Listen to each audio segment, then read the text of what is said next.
अस्सलाम वालेकुम दोस्तों, आज एक और वीडियो के साथ हाज़िर हुआ हूँ। एक बच्चे से बाप ने सवाल किया कि बेटा नई वाली माँ अच्छी है या पुराने वाली। तो बच्चे ने क्या जवाब दिया।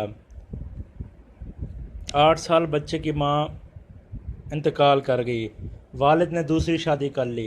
एक दिन बाप ने बेटे से पूछा, बेटा नई वाली माँ ठीक थी या पुराने वाली।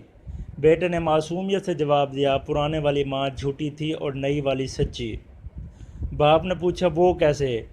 बेटा बोला, जब भी मैं कोई शरारत करता था तो माँ कहती थी, बेटा आज मैं तुझे खाना नहीं दूंगी, लेकिन जब भी खाने का टाइम होता सबसे पहले मेरे हाथों को धुलाती और अपने ही हाथों से मुझे खाना खिलाती थी।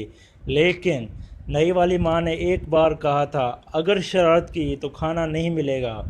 आज मैंने शरारत की है और सुबह से ही भूखा और प्यासा फिर रहा हूँ और मुझे मेरी माँ ने खाना नहीं दिया। अल्लाह पाक से दुआ करते हैं कि अल्लाह पाक सबकी माओं को सदा सलामत रखे। जिनके वालिदैन इस दुनिया में नहीं हैं उनको जन्नत में आला मकाम अता फ़रमाए, और जिनके वालिदैन जिंदा अल्लाह पाक उनकी उम्र दराज करे और सदा सलामत रखे।